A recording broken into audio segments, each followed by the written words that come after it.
Bonjour! Bonjour! No. Time for bladder check. Check. So it's a show? It's a lifestyle. It's a religion. My emotions! My emotions! I'm still French. Ouais, c'est pas faux. I'm a woman, Mary. I can be as contrary as I choose. Non, moi je crois qu'il faut que vous arrêtiez d'essayer de dire des trucs. Hello, hi, I'm Laura. I'm gonna watch Battlestar Galactica Season 1, Episode 8. Like I said, like I explained during the review of the last episode, if you didn't see my reaction video about the last episode, I'm gonna put the link. Like I said, today it's a bad day for me, let's say it. I'm frustrated, mad, sad, disappointed because the videos about the Last Kingdom and Battlestar Galactica that I planned for you, because I want you to have videos even if I'm on holidays, they are all blocked, and not everywhere, you know, just in US and Canada, but 30% of my viewers, you know, are from Canada or US, so that's a disappointment for me. So it's bothering me, and I hope that you're not gonna be mad at me, and I hope that you're not gonna be disappointed. I hope that you're gonna make that effort, you know. Right now I can't create a Patreon just like that in some days with all of the work that I have to make to get these videos to be done, so I have to, to do that, to just do that. I'm gonna try another thing also. Usually I'm using the fair use of 10 minutes, you know, for a show, but some shows are preferring the rule of 8 minutes, like The Expanse. It was the case with The Expanse, so I'm gonna try that. I'm gonna try this rule of 8 minutes, and maybe it can pass even if I'm not gonna receive the tips. You know how much I don't care about the tips. I just want you to have the videos, to be able to watch them. You can take the credits, you can take the tips. It's annoying, but I'm fine with that. I don't care about that, but please let the videos available online for everyone to see them. If you were there for The Expanse, for my journey with The Expanse and with, I don't want to name them because now we are done with them, we are over them because we won, because our fucking scammers, but right there it's NBC, so I'm not sure that I can win against them. Okay, about Battlestar Galactica, I'm really loving this show.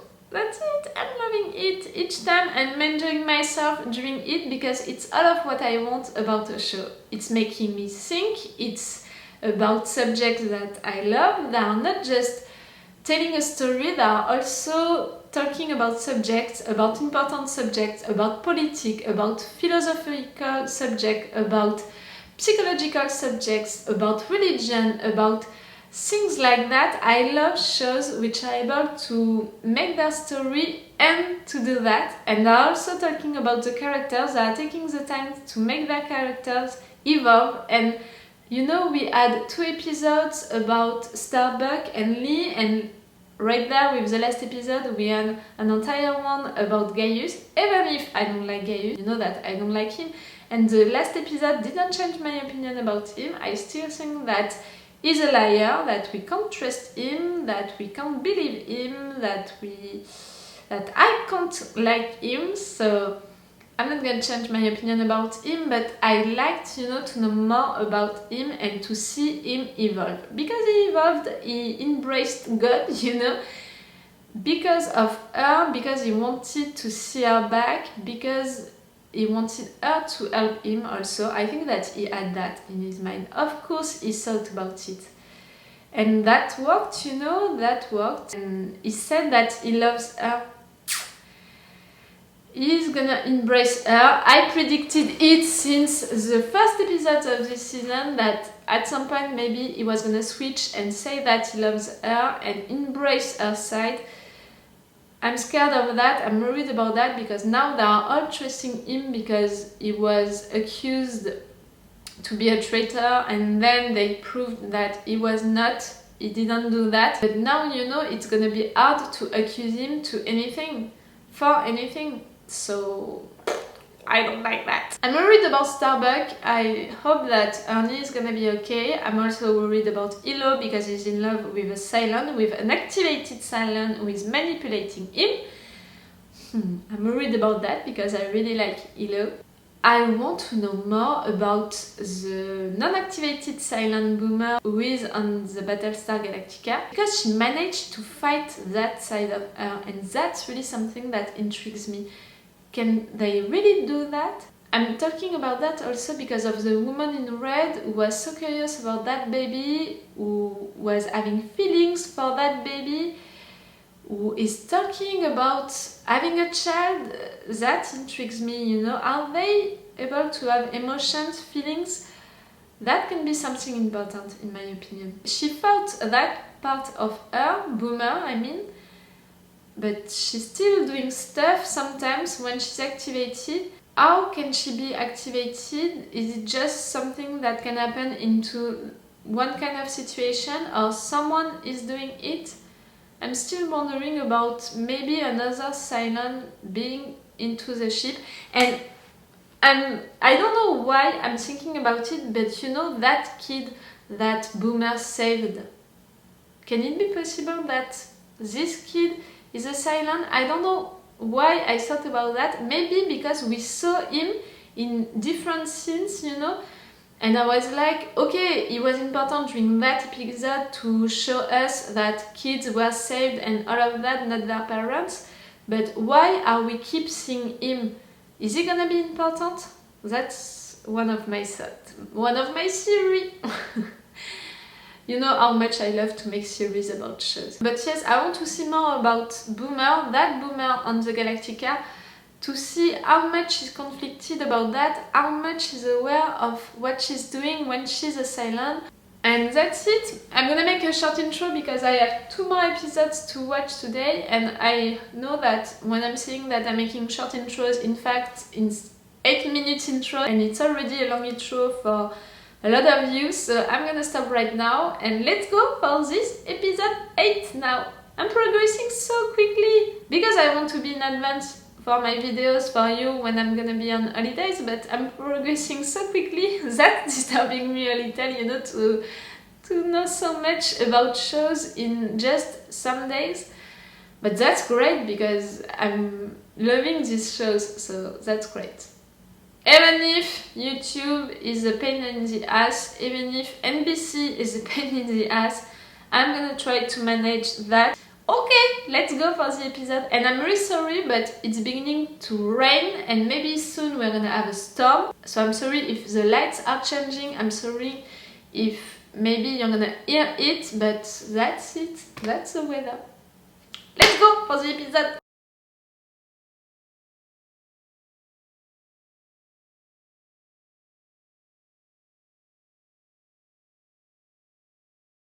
That was such a great episode. We didn't really progress, you know, into the story. We had something, you know, about her, about Kara, and that was great, but that episode was really to talk about more deep subjects, in my opinion. That episode was really there to talk about torturing people when you are in war, how far you can go torturing that kind of people.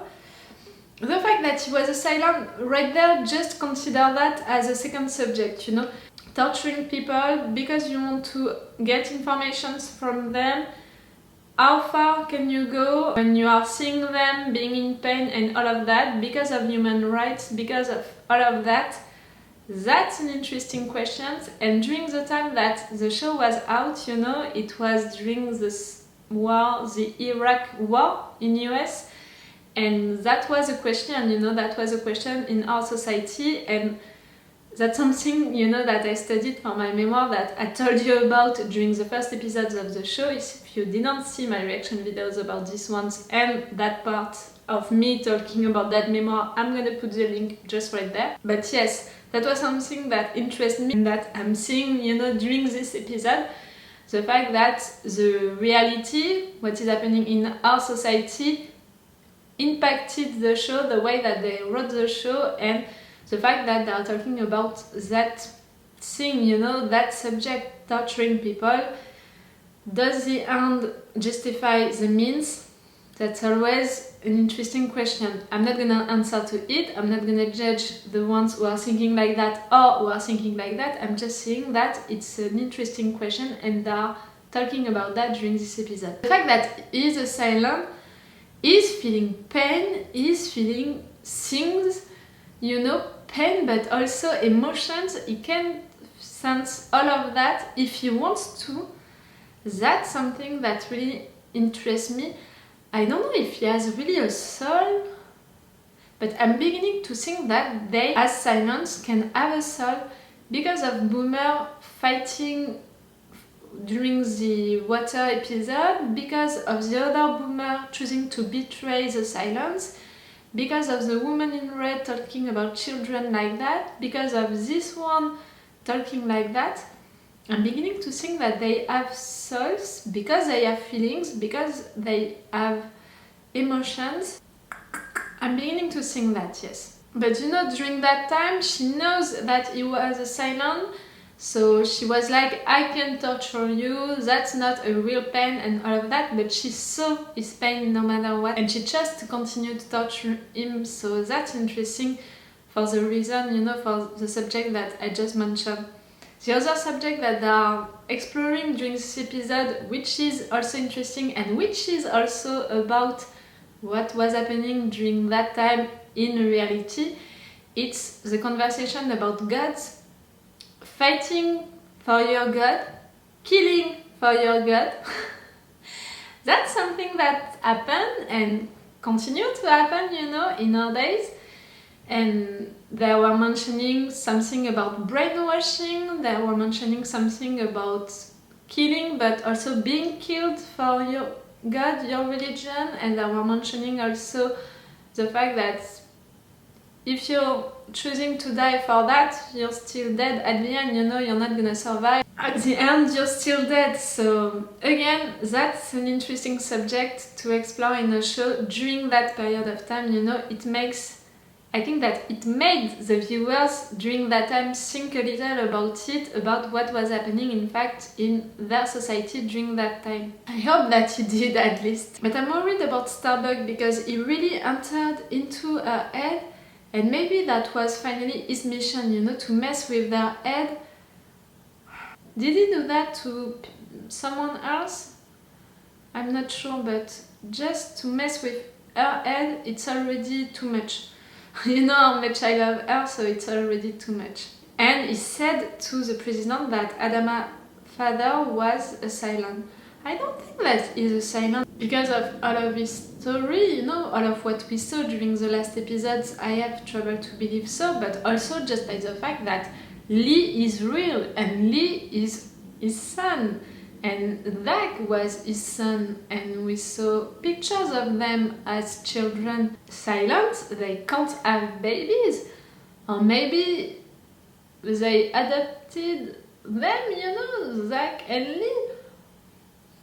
I'm really not believing to that. I'm really believing that he was just trying to fear her, you know, and she said something like that at the end, so maybe she really thinks that Adama's father is not a Silent, but the fact that she didn't tell him, I hope that it's not because she has a doubt about that. Because if she would have told him that, you know, the fact that the Silent said that, it would have been like, he said it, but I'm not believing it, I'm believing into you.